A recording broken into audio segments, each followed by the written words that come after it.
In 1942, Adolf Hitler made a decision that would come back to haunt him, not in Europe, not in Africa, but on the distant shores of South America. German U-boats began sinking Brazilian ships without warning, torpedoes tearing through steel hulls in the dead of night, innocent civilians, men, women, children, swallowed by the cold Atlantic. Bodies never recovered, families shattered, and Brazil erupted. Within weeks, the nation that much of the world saw as neutral and irrelevant would do the unthinkable: declare war on Nazi Germany. What followed stunned the global powers. Brazil not only entered the war, but sent thousands of troops across the Atlantic to fight side by side with American and British forces in the mountains of Italy. This is the forgotten story of how one nation, underestimated by all, changed the course of World War II and proved that even the most distant country could alter the fate of the world. September 1939. The world splits in two.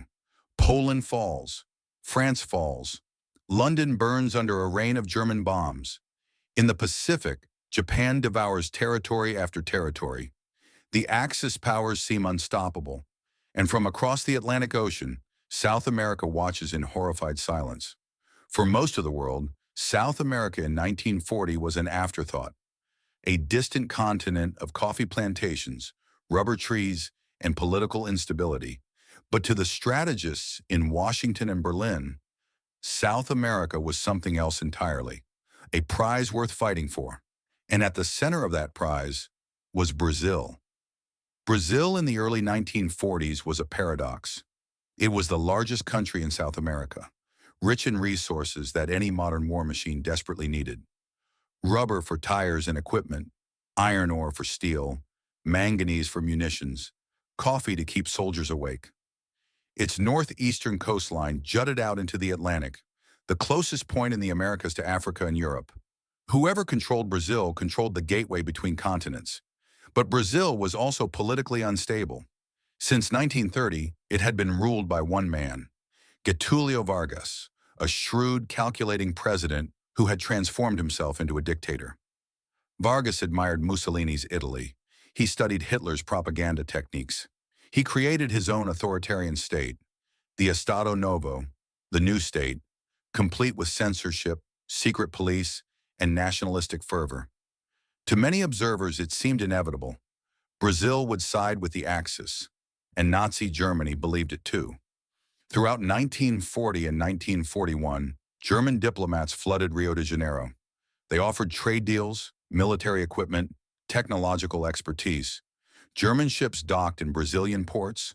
German immigrants, hundreds of thousands of them, lived in southern Brazil, preserving their language and culture. The Nazi Party even had active cells in Brazilian cities.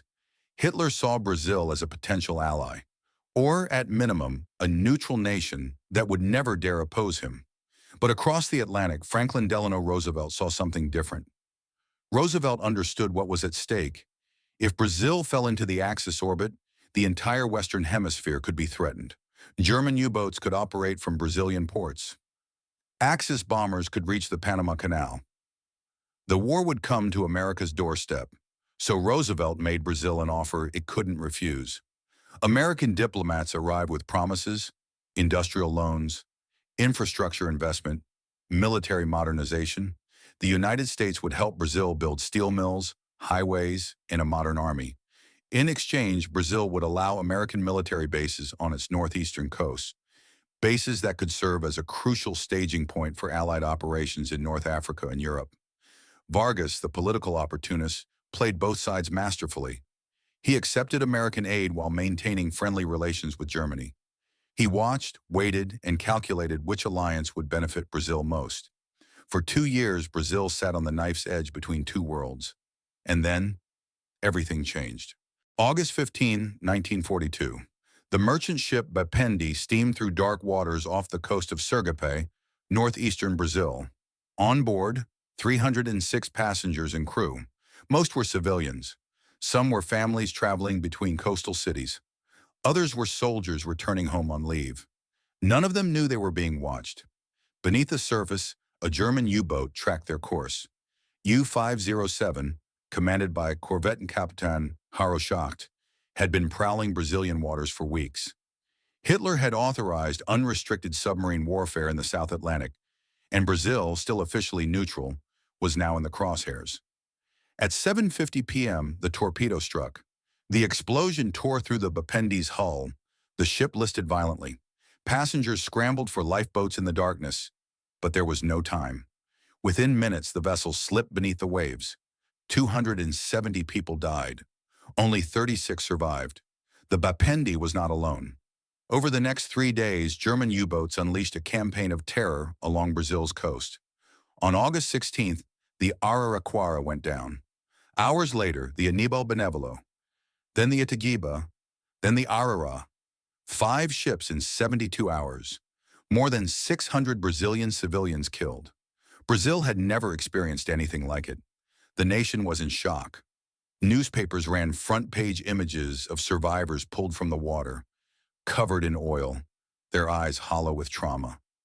Families gathered at ports, waiting for news that would never come. In Rio de Janeiro, São Paulo, and Salvador, crowds took to the streets. The chant was simple, but it echoed across the nation. The torpedoed must be avenged. Vargas had played both sides for too long. Now his people demanded action. The German attacks were not random. They were strategic. Hitler believed that sinking Brazilian ships would intimidate Vargas into remaining neutral, or even push Brazil toward the Axis out of fear. But Hitler had miscalculated. Badly. The attacks didn't terrify Brazil. They enraged it. Massive protests erupted in every major city. German-owned businesses were vandalized. German schools were shut down. In Porto Alegre, mobs attacked German cultural centers. In Rio, demonstrators marched on the presidential palace demanding war. Vargas, the calculating dictator, found himself trapped. If he did nothing, he risked a popular uprising. If he sided with Germany after this atrocity, he would be overthrown. And if he declared war, he would be committing Brazil to a conflict it was utterly unprepared to fight. But Roosevelt saw his opportunity. American envoys arrived in Rio with a clear message. Brazil would not stand alone. The United States would provide weapons, training, transport, and industrial support. American generals would help modernize Brazil's military. American factories would supply equipment. And when Brazilian troops were ready, they would fight alongside American forces as equals. Vargas met with his military commanders. The debates raged for days. Some argued Brazil had no business in a European war. Others insisted that neutrality was no longer possible. The war had already come to Brazil. On August 22, 1942, Getulio Vargas stood before the Brazilian Congress and made the announcement that would change his nation's destiny. Brazil declared war on Germany and Italy. The crowd in the congressional chamber erupted. Outside, in the streets of Rio de Janeiro, thousands celebrated. Church bells rang. Flags waved. For the first time in its history, Brazil was entering a global conflict.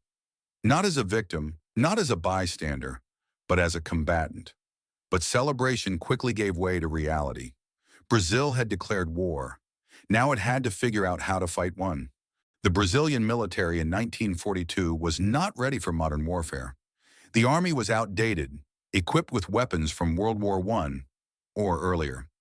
Soldiers trained with bolt-action rifles from the previous century.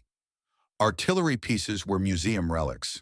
The Air Force consisted of a handful of obsolete biplanes. The Navy had cruisers that could barely keep pace with modern destroyers. Brazil had declared war on the most powerful military machine in human history, and it had almost nothing to fight with. But Vargas had made a promise, and Roosevelt intended to keep his end of the bargain. Within weeks, American military advisors arrived in Rio de Janeiro. Weapons shipments followed: modern rifles, machine guns, mortars, artillery. American engineers began constructing airfields and training facilities. The United States Army sent instructors to overhaul Brazil's officer training programs. The transformation began.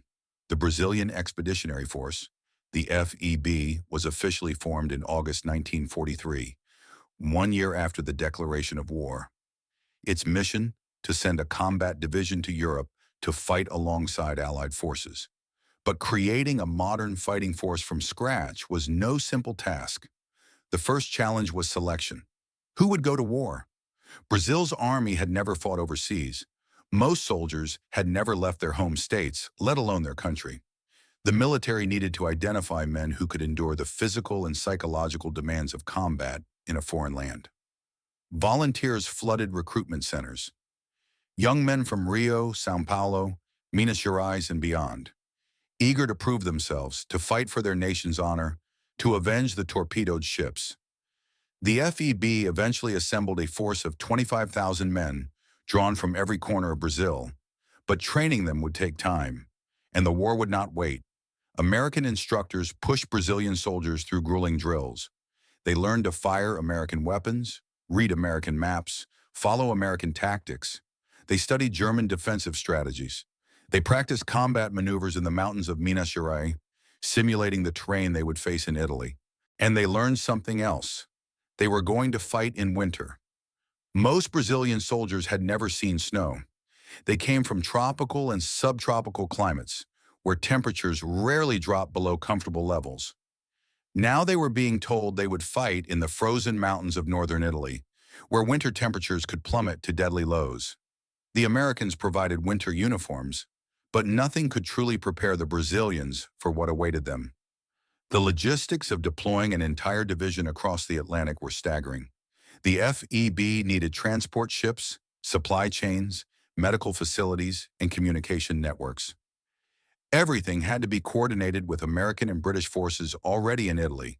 Throughout 1943 and early 1944, the preparations continued. Weapons arrived, training intensified, and slowly the FEB transformed from a collection of inexperienced soldiers into a disciplined fighting force. But doubt lingered. Could Brazil, a nation with no modern military tradition, no experience in industrialized warfare, actually make a difference on the battlefields of Europe? The world was about to find out. In July 1944, the first contingent of Brazilian troops boarded transport ships in Rio de Janeiro. Families gathered at the docks, weeping, waving flags, praying for their sons and brothers. The ships steamed out of Guanabara Bay, carrying 5,000 soldiers toward an uncertain fate. Destination: Naples, Italy. The journey across the Atlantic took 2 weeks. Brazilian soldiers, many of whom had never been on a ship, suffered through rough seas and cramped quarters. They passed the time writing letters home, playing cards and wondering what awaited them in Europe. On July 16, 1944, the ships docked in Naples. Brazilian troops stepped onto European soil for the first time. Around them, the evidence of war was everywhere. Bombed-out buildings, refugees, military convoys racing toward the front lines. The Brazilians were assigned to the U.S. Fifth Army, commanded by General Mark Clark. They would fight under the operational command of the American Fourth Corps, alongside seasoned American divisions that had already been fighting their way up the Italian peninsula for months. But the Americans were skeptical. Could these South American soldiers, fresh off the boat, really hold their own against battle-hardened German forces? The Brazilians were about to prove themselves. September 1944. The Gothic Line.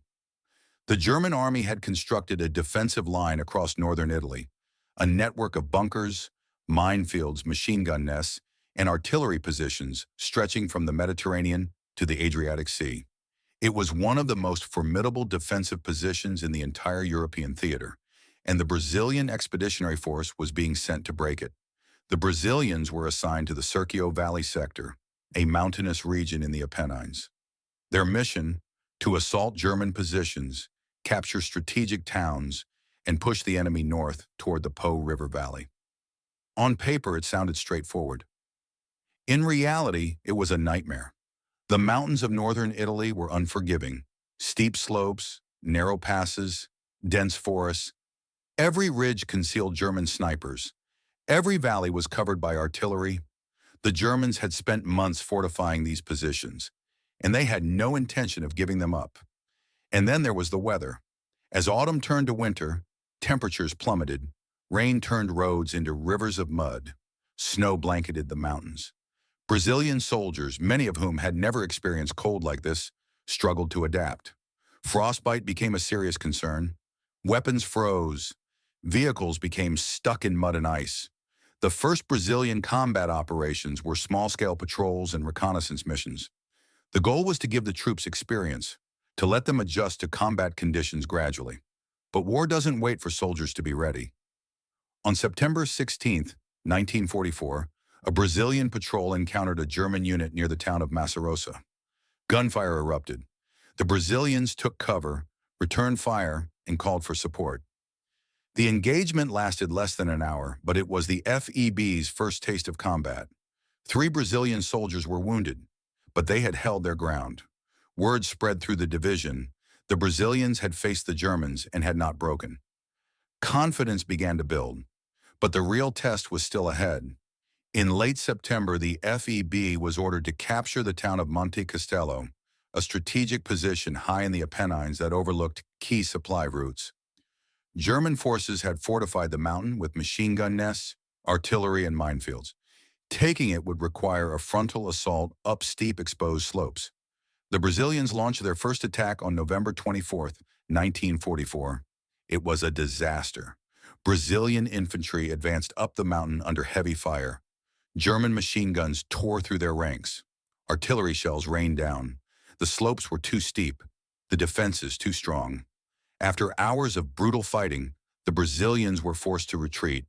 Casualties were heavy. Morale plummeted. The Americans began to question whether the Brazilians were up to the task. Some officers suggested pulling the FEB out of frontline combat and reassigning them to rear area duties. But the Brazilian commanders refused. They had not come this far to be sidelined. The FEB regrouped, studied the failures, and planned a second assault.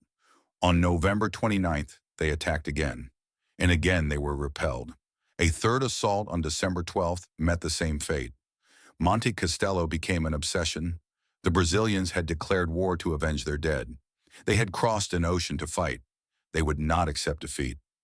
Throughout the winter of 1944 to 1945, the FEB continued operations across the sector. They learned. They adapted. They became more aggressive, more coordinated, more effective. Brazilian soldiers earned a reputation for tenacity. They would not retreat, even under withering fire. And then in February 1945, everything came together. The fourth assault on Monte Castelo began on February 19, 1945. This time, the Brazilians coordinated with American artillery and air support. They studied German defensive patterns and identified weak points. They trained relentlessly for the assault.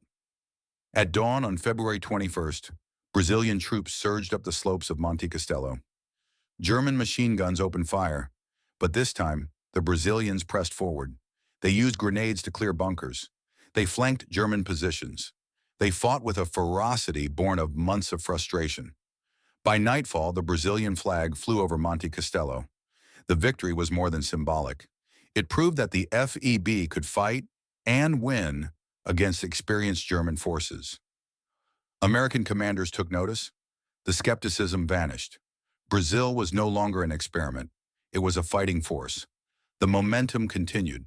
In late February, the FEB captured the town of Castelnuovo de Garfagnana after fierce urban combat. In March, they advanced on Montese, another heavily fortified position.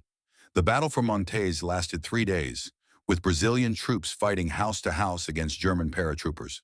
The Germans, shocked by the intensity of the Brazilian assault, began to refer to the FEB as the Smoking Snakes, a reference to the Brazilian divisional patch, which featured a snake with a lit pipe. The Germans had initially mocked the symbol, but now they spoke of the Brazilians with a mix of respect and fear. And then came April 1945. The final German defensive line in northern Italy began to collapse. The Allies launched a massive offensive, and the Brazilian Expeditionary Force was at the center of it. Brazilian troops pushed north, capturing town after town, cutting off German retreat routes. On April 22, 1945, Brazilian forces cornered the German 148th Infantry Division near the town of Colecchio. The Germans, exhausted and outnumbered, had a choice: fight to the death or surrender. They surrendered. More than 14,000 German and Italian soldiers laid down their weapons and became prisoners of the Brazilian Expeditionary Force. It was one of the largest mass surrenders of Axis forces in the Italian campaign.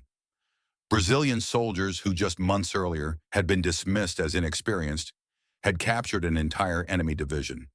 When news reached Brazil, the nation erupted in celebration. The streets of Rio de Janeiro filled with crowds waving flags and singing the national anthem. In São Paulo, newspapers printed special editions with bold headlines, "Brazil victorious in Italy." The FEB had done what many believed was impossible. They had fought one of the most powerful armies in history, and they had won. May 8, 1945. Victory in Europe. The war in Europe was over. Germany had surrendered unconditionally. The Nazi regime had been destroyed. And Brazil, the nation that Hitler had underestimated, had played a role in that victory. The Brazilian Expeditionary Force had fought in Italy for nearly 9 months.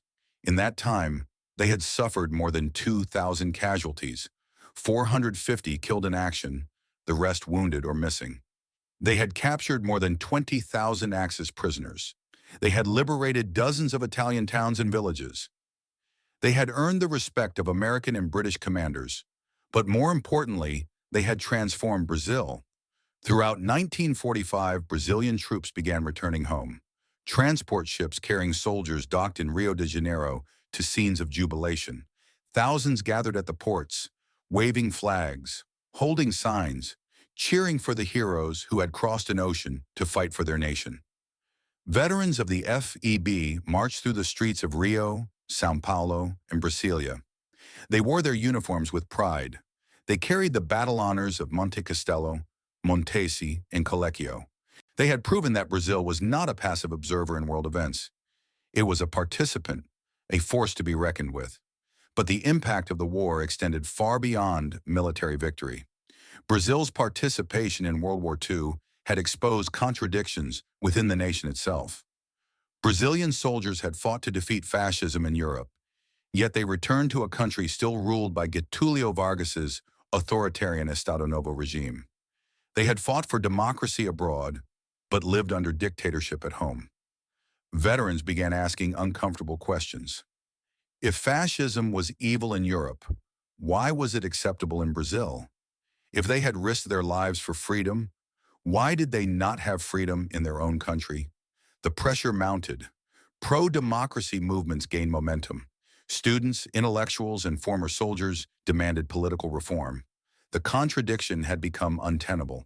In October 1945, just months after the war's end, the Brazilian military, led by generals who had witnessed the power of democratic nations, forced Vargas to resign. The Estado Novo collapsed. Brazil transitioned to democracy. The soldiers of the FEB had not only defeated fascism in Italy, they had helped dismantle it at home. But the transformation went deeper still. Before World War II, Brazil had been economically dependent, militarily weak, and politically isolated. The war changed everything. American investment during the conflict had modernized Brazilian infrastructure. The Volta Redonda steel mill, built with American support, became the foundation of Brazil's industrial economy. Roads, ports, and airfields constructed during the war fueled post-war development. Brazil's military had been professionalized. Officers trained by American advisors returned home with modern tactics and organizational structures. The Brazilian armed forces, once a regional militia, became a disciplined, capable institution. And on the global stage, Brazil's reputation had been transformed. Before the war, Brazil was seen as a peripheral nation, irrelevant to global affairs. After the war, Brazil was a founding member of the United Nations, a recognized allied power, and a voice in international diplomacy. Brazil had declared war to avenge its dead. It had sent troops to Europe to prove its courage. But in the process, it had redefined itself. The veterans of the FEB carried that transformation with them. They built careers, started businesses, entered politics. They told their stories to their children and grandchildren. Stories of cold Italian mountains, of German bullets, of comrades lost in battles won. They had been ordinary men, farmers, factory workers, teachers, clerks, who had done something extraordinary. They had changed the course of their nation's history, And though their story would be overshadowed in the decades that followed by the larger narratives of the American, British, and Soviet contributions to the war, the men of the FEB knew the truth. They had been there. They had fought. They had bled. And they had won. World War II is often remembered as a conflict between the great powers, America, Britain, the Soviet Union against Germany, Italy, and Japan. The battles that shaped the war took place in France, in Russia, in the Pacific. But the truth is far more complex. The Second World War was the first truly global conflict, and it was won not just by the superpowers, but by nations from every corner of the world. India sent millions of soldiers. Canada stormed the beaches of Normandy. Australia fought in the jungles of New Guinea. And Brazil, thousands of miles from the European battlefields, sent its sons to the mountains of Italy. Brazil's contribution to the Allied victory was not the largest, but it was significant. Brazilian troops fought in some of the most difficult terrain of the Italian campaign. They captured strategic positions that opened the way for the final Allied offensive. They took thousands of Axis prisoners, and they did it all while overcoming skepticism, inexperience, and brutal conditions. More importantly, Brazil proved something that resonates far beyond military history. It proved that no nation is too distant, too small, or too unexpected to change the world. When German U-boats sank Brazilian ships in 1942, Hitler believed he was dealing with an irrelevant nation that would never dare to retaliate. He was wrong. Brazil declared war, Brazil mobilized, Brazil crossed an ocean, and Brazil fought. The smoking snake of the Brazilian Expeditionary Force became a symbol, not just for Brazil, but for every nation that has ever been underestimated, overlooked, or dismissed. Today in Brazil, the veterans of the FEB are honored. Monuments stand in Rio de Janeiro, São Paulo, and other cities commemorating the men who fought in Italy. Museums preserve their uniforms, their weapons, their letters home. Their story is taught in schools, but outside Brazil, the story of the FEB remains largely forgotten, a footnote in the grand narrative of World War II. This is the cost of history written by the victors of the largest battles. The contributions of smaller nations, the sacrifices of distant countries, fade into obscurity, but their actions were no less real, their courage was no less profound, and their impact on the world was no less significant. Brazil went to war in 1942 to avenge its dead and defend its honor. It emerged in 1945 as a transformed nation, democratic, modern, and globally recognized. The men of the FEB, the Smoking Snakes, did more than fight a war. They proved that every nation, no matter how far from the center of the storm, has the power to shape the future. And that is a legacy worth remembering.